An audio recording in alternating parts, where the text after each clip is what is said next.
SSC के English series में आप लोगों का फिर से स्वागत है। Practice set 21। तो पहला है स्पॉट द एरर।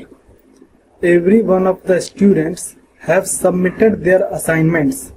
इसमें देखो गलती कहाँ आ रही है, every one of the students. Every one या फिर इसे हम ईच वन ऑफ द बोल सकते हैं या ईच ऑफ द स्टूडेंट्स भी बोल सकते हैं। तो क्या है every one of the students.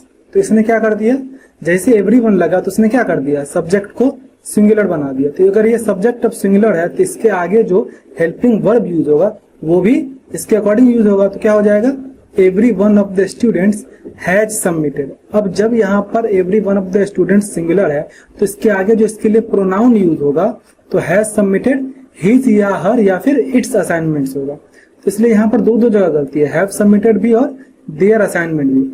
तो लेकिन हमें पहले क्या आ रहा है गलती, पहले तो हमें ये हैज सबमिटेड वाला गलती पहले मिल रहा है। तो इसलिए जो पहले तुम्हें गलती मिले, तो कभी कभी ऐसा भी हो सकता है कि सेंटेंस में दो जगह गलती हो, तो जो तुम्हें पहले मिले उसे तुम्हें ऑप्शन में टिक करना है। जैसे every one of the students के बाद हैज सबमिटेड, तो इसका ऑप्शन बी करेक्ट होगा। नेक्स्ट है the captain along with his team are confident of winning the trophy. अब देखो जैसे यहाँ लिखा हुआ है द कैप्टन अलॉन्ग विथ, तो जैसे अलॉन्ग विद हो गया, एज वेल एज हो गया या इन एडिशन टू हो गया।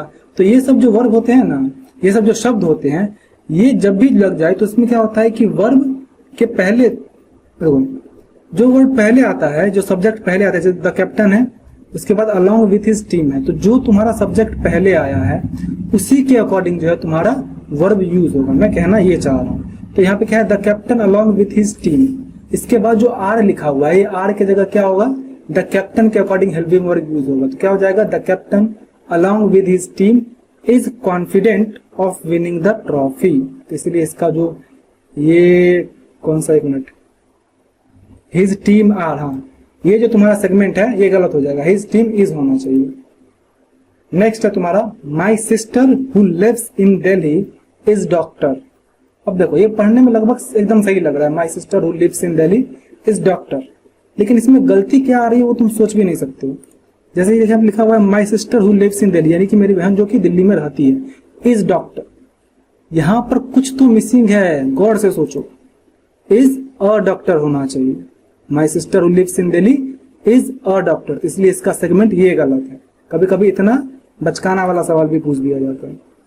It is me who is responsible for the success of the project.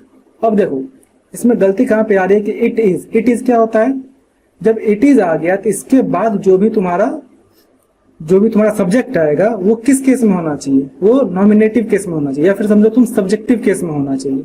जैसे यहाँ पर मी लिख दिया तो मी क्या है, मी जो है वो ऑब्जेक्टिव केस का प्रोनाउन है, जबकि यहाँ प्रोनाउन कैसा आना चाहिए था, सब्जेक्टिव केस का, क्योंकि ये क्या बोल रहा है कि वो मैं हूं। तो यहाँ क्या हो जाएगा, इट इज आई हु, देखो यहाँ पे फिर लिख दिया है हु इज, यहाँ पे हु इज भी नहीं आएगा, फिर who am responsible for the success of the project. तो यहाँ खैर यहाँ पर वैसे सही लिखा हुआ है हु एम रिस्पॉन्सिबल, लेकिन यहाँ पर गलती लिख दिया है। तो इसमें गलती कहाँ पे आ रही है, इट इज आई होना चाहिए, तो इसलिए इसका ये सेगमेंट जो है वो गलत है।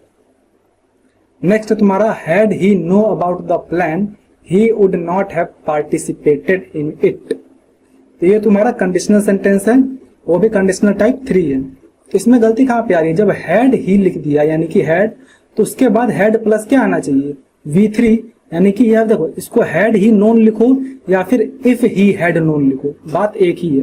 तो ये हैड ही नो जो लिख दिया है, तो यही नो गलत लिख दिया, यहाँ पे होना चाहिए हैड ही नोन, क्योंकि हैड के साथ हमेशा V3 ही लगता है। तो हो जाएगा had he known about the plan he would not have participated in it. तो इसका ये सेगमेंट जो है वो गलत है। अब तुम्हारा सेंटेंस इंप्रूवमेंट का, I look forward to meet you at the conference. अब देखो लुक फॉरवर्ड टू क्या है, एक इडियमेटिक फ्रेज है, तो इसके बाद जो है ये इन्फिनिटिव नहीं आता, इसके बाद जब भी आएगा तो जेरंड ही आएगा। तो जेरंड क्या हो जाएगा, मीट का मीटिंग। तो क्या हो जाएगा, I look forward to meeting you at the conference. Next है he acts if he is the king of the world. वह इस तरह से एक्ट करता है कि वह जो है पूरी दुनिया का राजा है, वो असल में नहीं है, वो ऐसा एक्ट करता है। यानी कि ये क्या है, हाइपोथेटिकल एक सिचुएशन की बात कर रहा है। जब भी हम हाइपोथेटिकल सिचुएशन की बात करते हैं तो उसमें जो है वो तुम्हारा इररिस्पेक्टिव ऑफ कि तुम्हारा सब्जेक्ट कुछ भी हो, उसके साथ जो है वो वर ही आएगा। तो यहाँ पे क्या हो जाएगा, he acts if he acts as he, अरे यार, he acts as if he were the king of the world, क्या हो जाएगा, ही वर, ऑप्शन सी हो जाएगा इसमें। नेक्स्ट है तुम्हारा the new law will effect the entire population. अब देखो यहाँ पर गलती कहाँ आ रही है, the new law will effect. अब तुम्हें इफेक्ट और अफेक्ट इन दोनों में अंतर पता होना चाहिए। इफेक्ट जो कि ई से शुरू होता है उसका मतलब होता है परिणाम, और वो जो है एक नाउन होता है, नाउन की तरह जो है हम इफेक्ट को यूज करते हैं। जबकि अफेक्ट जो होता है जो कि ए से शुरू होता है उसका मतलब होता है प्रभावित करना, जो कि एक वर्ब की तरह यूज होता है। तो यहाँ क्या बोल रहा है, द न्यू लॉ विल, यानी कि ये जो सब्जेक्ट है इसके आगे हेल्पिंग वर्ब आया, उसके आगे क्या आएगा, वर्ब आएगा। तो वो क्या करेगा, अफेक्ट करेगा पूरे पॉपुलेशन को। तो क्या आना चाहिए, the new law will affect the population. Next है तुम्हारा scarcely had I entered the room then the bell rang. अभी इसके बारे में भी इसका एक एग्जांपल मैं पहले भी दे चुका हूं कि स्कार्सली वाला जो भी वर्ड होता है, स्कार्सली हो गया, हार्डली हो गया, सेल्डम, ये सब जो वर्ड होता है इसके साथ जो है कौन सा कंजक्शन यूज होता है, व्हेन यूज होता है, ना कि देन या देन। तो क्या हो जाएगा, scarcely had I entered the room when the bell rang. Next है the building comprised of 5 floors. तो इसमें देखो द बिल्डिंग कंप्राइज्ड ऑफ लिख दे। कंप्राइज्ड ऑफ मतलब क्या होता है, कंप्राइज्ड ऑफ का मतलब ये होता है, मतलब कंप्राइज का मतलब होता है कंसिस्ट ऑफ या फिर इज कंपोज्ड ऑफ। तो इसीलिए इसके लिए जो है इसके आगे ऑफ लगाने की जरूरत नहीं है, इसका मतलब ये होता है कंसिस्ट ऑफ, यानी कि वो उतनी चीज को शामिल करता है। तो द बिल्डिंग सीधा जो है कंप्राइजेज हो जाएगा, द बिल्डिंग कंप्राइजेज 5 फ्लोर्स। इसके लिए ऑफ वगैरह लगाने की जरूरत नहीं है, तो इसलिए इससे तुम अगर सब्स्टिट्यूट कर दोगे तब जाके सेंटेंस इंप्रूव हो जाएगा। नेक्स्ट है इडियम्स या phrases. To nip in the bud. To nip in the bud का क्या मतलब होता है, to stop something at the early stage, यानी कि किसी समस्या को उसके शुरुआती चरण में ही खत्म कर देना ताकि वह आगे ना बढ़ सके। तो to nip in the bud मतलब to stop something at an early stage. Next है to throw in the towel. तो to throw in the towel का क्या मतलब होता है, जैसे कि तुमने ये जो इंग्लिश मूवीज देखे हुए या फिर हिंदी मूवीज में भी मुक्केबाजी में क्या होता है कि जब एक कोच अपने खिलाड़ी के सामने हार मान लेता है, यानी कि गिव अप करने वाला होता है, तो उस समय क्या करता है, वो अपना व्हाइट जो कपड़ा होता है, जो व्हाइट टॉवल जो भी होता है, उसको वो गिराता है। तो इससे क्या होता है, गिव अप देने का, गिव अप करने का साइन या फिर सरेंडर करने का साइन जाता है। तो उसी का मतलब होता है टू गिव अप। तो to throw in the towel मतलब क्या हो जाएगा, टू गिव अप। नेक्स्ट है अ रेड हेरिंग। तो अ रेड हेरिंग क्या है, ये एक ऐसी चीज है जो कि ध्यान भटकाती है या फिर किसी महत्वपूर्ण प्रश्न के लिए जो है एक भ्रामक सुराग के रूप में काम करती है, मतलब कंफ्यूज करने का काम करती है। तो क्या हो जाएगा, अ मिसलीडिंग क्लू। वैसे यहाँ पर एक ये भी है कि नहीं, ये मिसलीडिंग क्लू ही होगा क्योंकि ये क्या कर रहा है, a clue that leads to a correct answer. अगर ये जो है यहाँ पे लिखता है क्लू दैट मिसलीड्स तो फिर हम इसको मार सकते थे, लेकिन अब सीधा हो जाएगा अ मिसलीडिंग क्लू। नेक्स्ट है तुम्हारा सिनोनिम्स यानी कि पर्यायवाची। क्या लिखा है, क्लैंडेस्टीन। क्लैंडेस्टीन का क्या मतलब होता है, छुपा हुआ या गुप्त। तो गुप्त को क्या बोलते हैं, सीक्रेट। नेक्स्ट है ऑब्फस्केट। ऑब्फस्केट का क्या मतलब होता है, वो होता है किसी चीज को जानबूझकर अस्पष्ट या भ्रमित करना, यानी कंफ्यूज करना। क्या हो जाएगा, कंफ्यूज। नेक्स्ट है एरुडिट। एरुडिट का मतलब क्या होता है, एरुडिट का मतलब होता है बहुत अधिक ज्ञान रखने वाला या विद्वान टाइप आदमी, उसको क्या बोलते हैं, नॉलेजेबल। नेक्स्ट है तुम्हारा एंटोनिम्स यानी कि विलोम शब्द। पहले है पॉन्डेरस।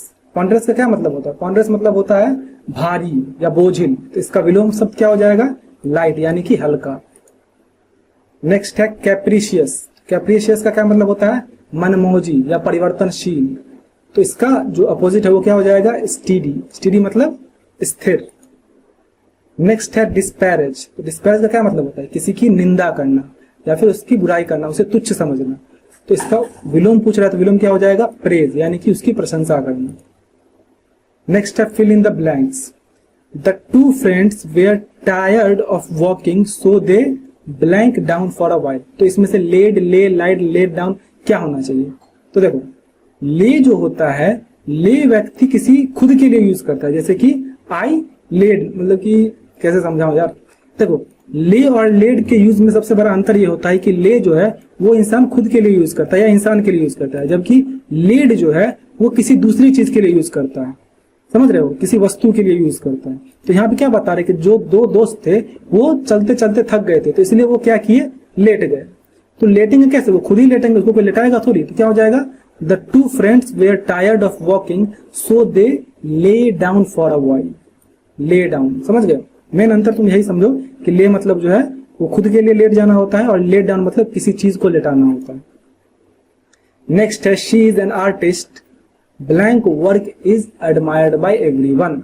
यानी कि तुम्हें यह बताना है कि यहाँ पर जो है क्या आना चाहिए word, whom, whose, whom, who, whom, whose या दैट। तो देखो शी इज एन आर्टिस्ट, वह एक आर्टिस्ट है जिसका काम हर किसी के द्वारा जो है, मतलब जिसके काम की हर लोग प्रशंसा करते हैं। तो यहाँ पे क्या होना चाहिए, यहाँ पर कुछ ऐसा दिखाएगा ना जो इसके पोजीशन को दर्शाए, क्योंकि किसका काम है, उसका काम है। तो यहाँ पे क्या होना चाहिए, वह एक ऐसी आर्टिस्ट है जिसका काम, जिसका के लिए क्या होना चाहिए, हुज हो जाएगा, क्योंकि हुज क्या चीज दर्शाता है, पोजीशन दिखाता है, अधिकार दर्शाता है। नेक्स्ट है तुम्हारा I was so tired that I could not keep my eyes open. ये तो सिंपल सी चीज है, इसमें तो कोई दिक्कत नहीं होनी चाहिए। कीप के साथ जो है डायरेक्ट, मतलब कीप के साथ कीप माई आईज के बाद डायरेक्ट ओपन आ जाएगा, क्योंकि कीप ओपन जो है वो एक कॉमन फ्रेज है जिसका अर्थ होता है खुला रखना। नेक्स्ट है तुम्हारा क्लोज टेक्स्ट। अब इसमें तुम्हें 3 ब्लैंक हो, तीनों भरना है, तो पहले एक बार इसे पढ़ लो। The ability to communicate effectively is a vital skill, it can help you in your professional life and in your personal blank. देखो यहाँ तो पहले प्रोफेशनल लाइफ लिख ही दिया, तो यहाँ पर्सनल लाइफ ही आना चाहिए, लेकिन एक बार पहले देख लेते हैं। पहले तो यार पढ़ लो, मैं बार बार भूल क्यों जाता हूँ, पहले पढ़ लो। Poor communication can lead to misunderstandings, conflicts and even a breakdown of relationships. Therefore, it is important to practice and blank your communication skills regularly. Active listening, clear expression and empathy are some of the key elements of a successful blank process. अब देखो पहले क्या आ रहा है, the ability to communicate effectively is a vital skill. It can help you in your professional life and in your personal life ही होना चाहिए। क्या क्या ऑप्शन में है, लाइफ, करियर, बिजनेस, मैटर्स, तो सीधे लाइफ हो जाएगा। नेक्स्ट ब्लैंक तुम्हारा क्या है, डिसगार्ड, निग्लेक्ट, इंप्रूव या हिंडर। तो पहले देख लो कि कौन सा सुटेबल हो सकता है, सीधे यहीं से शुरू करो। Therefore it is important to practise and blank your communication skill, यानी कि तुम अपने कम्युनिकेशन स्किल्स को जो है रेगुलरली क्या करते रहो, प्रैक्टिस करते रहो। और क्या हो सकता है, डिस्कार्ड, निग्लेक्ट, इंप्रूव या hinder.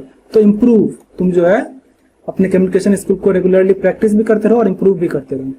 Active listening, clear expression and empathy are some of the key elements of a successful blank process. तो अब क्या आना चाहिए, कन्वर्जेशन, आर्गुमेंट, डिबेट या कम्युनिकेशन। तो देखो क्या पूछ रहा था यहाँ, की elements of a successful blank process. Successful के साथ क्या आना चाहिए, ऑब्वियस सी बात है कम्युनिकेशन आएगा, सक्सेसफुल कम्युनिकेशन। हाँ, तो इस तरह से तुम्हारा जो है 21 नंबर सेट भी कंप्लीट होता है। आपका जो भी स्कोर हुआ कमेंट कर दीजिए, एंड मिलते हैं नेक्स्ट वीडियो में।